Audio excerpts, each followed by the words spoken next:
नमस्कार, स्वागत है आपका सी न्यूज भारत पर। आपके साथ मैं हूं श्वेता तिवारी। महाकाल की नगरी उज्जैन से इस वक्त की सबसे बड़ी खबर है। बाबा महाकाल के दरबार के ठीक बगल में स्थित बेगम बाग इलाके में आज सुबह सुबह प्रशासन का भारी भरकम बुलडोजर गरज उठा है। सालों से चला आ रहा कानूनी दांवपेच अब खत्म हो चुका है और सुप्रीम कोर्ट से हरी झंडी मिलते ही 16 अवैध इमारतों को जमींदोज करने की कार्रवाई शुरू हो गई है। आधा दर्जन पोकलेन, भारी पुलिस बल और उज्जैन विकास प्राधिकरण की टीमों ने मोर्चा संभाल लिया है। आखिर क्यों ढाई जा रही है ये आलीशान इमारतें और क्या है जमीन का 40 साल पुराना विवाद? देखिए हमारी ये एक्सक्लूसिव रिपोर्ट।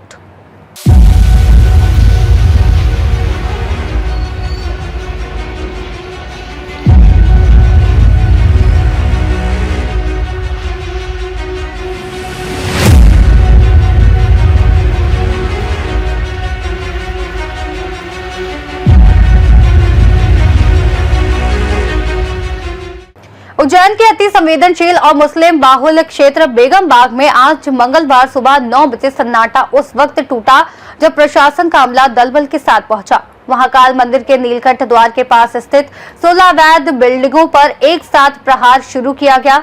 ये कार्रवाई उज्जैन विकास प्राधिकरण की उस जमीन पर हो रही है जिसे दशकों पहले आवासीय उपयोग के लिए दिया गया था, लेकिन वहां नियमों की धज्जियां उड़ाकर व्यावसायिक साम्राज्य खड़ा कर दिया गया था। दरअसल ये मामला साधारण अतिक्रमण का नहीं बल्कि लंबी कानूनी लड़ाई का परिणाम है। संबंधित कब्जाधारियों ने लोअर कोर्ट से लेकर हाई कोर्ट और सुप्रीम कोर्ट तक का दरवाजा खटखटाया था। जैसे ही सर्वोच्च अदालत से स्टे समाप्त हुआ, प्रशासन ने बिना वक्त गवाए कार्रवाई शुरू कर दी। आपको बता दें, पिछले साल हुई कार्रवाई में विरोध देखा गया था, लेकिन इस बार प्रशासन की सख्ती और अदालती आदेश के आगे भवन मालिकों ने खुद ही सामान खाली करना शुरू कर दिया। जांच में जो खुलासा हुआ है वो चौंकाने वाला है। वर्ष 1985 में यूडीए ने बेगम बाग में 45 आवासीय भूखंड 30 साल की लीज पर दिए थे। आवासीय लीज पर पूरी तरह से व्यावसायिक निर्माण कर लिए गए। 2014-15 में लीज खत्म हो गई और नियमों के उल्लंघन के कारण नवीनीकरण नहीं हुआ। भूखंड धारकों ने नियम विरुद्ध 45 भूखंडों के 99 हिस्से कर डाले और अवैध बिल्डिंगें तान दी। अभी तक कुल 90 में से 58 बिल्डिंगें जमींदोज हो चुकी हैं, जबकि शेष 32 पर भी जल्द बुलडोजर चलेगा। वहीं क्षेत्र की संवेदनशीलता को देखते हुए पूरे बेगम बाग को छावनी में तब्दील कर दिया गया है। मौके पर यूडीए, सीईओ, एसडीएम, तहसीलदार और नगर निगम की टीमें डटी हुई हैं। 50 से अधिक वरिष्ठ पुलिस अधिकारी और 100 से ज्यादा जवान तैनात हैं। श्रद्धालुओं की सुरक्षा के लिए वाहनों का प्रवेश पूरी तरह प्रतिबंधित कर दिया गया है। केवल पैदल श्रद्धालुओं को ही जाने की अनुमति है। ये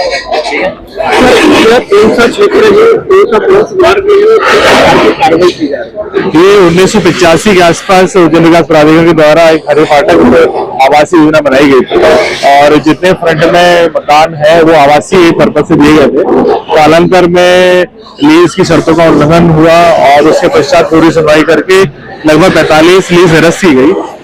क्योंकि कई भूखंडों पर डिवीजन भी हुए थे तो लगभग 90-95 के आसपास स्ट्रक्चर बने हुए हैं। सभी की सुनवाई करके पूर्व को हटाए भी गए। आज जो कार्रवाई हो रही है उसमें लगभग 11 भूखंडों पर 16 निर्माण है और 16 निर्माणों को जिला प्रशासन, पुलिस प्रशासन और नगर निगम की मदद से हटाया जा रहा है। हटाने के पश्चात जिला प्राधिकरण द्वारा इसका कब्जा लिया जाएगा। साथ ही जो हरिफाटक ब्रिज का चौड़ीकरण हो रहा है, बन रहा है, उस चौड़ीकरण में भी ये जो भूमि निकल के आएगी उसमें उपयोग चूंकि महाकाल मंदिर पहुंच मार्ग को और व्यवस्थित करने के लिए जो हरिफाटक ब्रिज है उसको चौड़ा किया जा रहा है और ये वर्तमान जो रोड है वो भी चौड़ी होगी, तो ये जो जमीन निकल के आएगी उसका उपयोग चौड़ीकरण में किया जाएगा। Thank you. उज्जैन से सी न्यूज संवाददाता विजय सोलंकी की रिपोर्ट।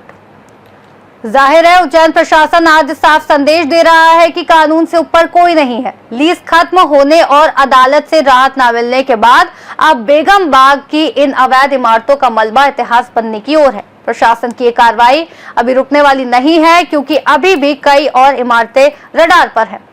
महाकाल लोक के विस्तारीकरण और सुरक्षा के लिहाज से इस कार्रवाई को बेहद अहम माना जा रहा है।